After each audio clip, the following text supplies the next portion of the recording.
अहमदनगर जिल्हा। सर, मी आयुष्यामध्ये दारू पाहिली सुद्धा नाही। मी कथाकार आहे, कीर्तनकार आहे। युट्यूबला जर माझं तुम्ही नाव टाकलं तर माझी कथा कीर्तन येतात सर।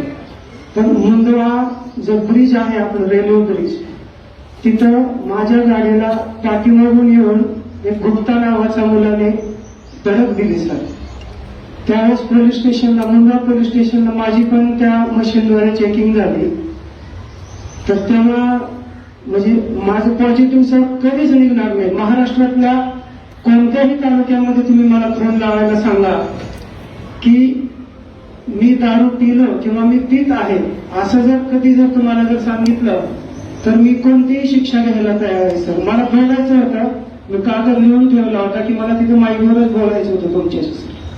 तर तुमचे म्हणणं आहे की तुमचे पॉझिटिव्ह नव्हता, चुकीचे अजिबात नाही सर। माझ्यावर माझी काल मान्य आहे तुमचे म्हणणं, ज्या कॉन्फिडन्सनी तुम्ही बोलते मला विश्वास आहे की तुम्ही खरा बोलते। हिम्मत जाधव साहेब, जरा याचे हे बघा की काही ब्लड सॅम्पल वगैरे झाला होता का? झाला होता सर। आणि उसमें काय आहे ब्लड सॅम्पल मध्ये काय आलं? मला दिलंच नाही सर ते पोलिसांनी। मी नक्कीच 100% खात्री करतो आणि आपल्याला कळवतो। माझ्या गाडीचा सर अपघात झालेला, मी तो एफआयआर सुद्धा माझ्यासोबत आणलेला आहे। तर असे चुकीचे पण गुन्हे पोलिसांनी नाही केले पाहिजे। 100% काही जाणून बुजून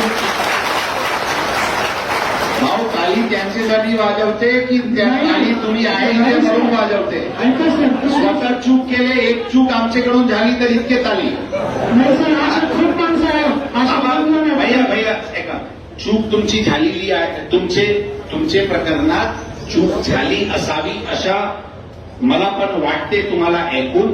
100% याची परत खात्री करण्यात येईल सर। असे खूप माणसं आहेत पण ते धाडच नाही करत सर। बघू ना कोण कोण, आणखी कोणाकोणाला वाटते की चुकीचे केस झाली भाऊ? तिथं सर बघू ना, उठा ना साहेब। अंदाजन 6,000चे वर लोकांना पूर्ण वर्षात पकडण्यात आला होता आणि ड्रंक अँड ड्राईव्हवर पोलीस विभागाचे पूर्ण झिरो टॉलरन्स आहे। आणि त्या दृष्टिकोनातून मागचे वर्षी जे लोक पकडले गेले होते त्यांचे एक विशेष ट्रेनिंग सत्र आज घेण्यात आली आणि हे निर्णय घेण्यात आलेले आहे की प्रत्येक सोमवारी जे त्या आठवड्यात अशा प्रकारचे व्हायलेशनमध्ये दिसतील त्यांना बोलून इथे ट्रेनिंग आणि मन परिवर्तन करण्याची ही मोहीम सुरू करण्यात आलेली आहे। उद्देश स्पष्ट आहे की ड्रंक अँड ड्राईव्हवर झिरो टॉलरन्स आहे, ते शहराच्या शिस्तीवर त्याचे विपरीत परिणाम होतो, ॲक्सिडेंटचे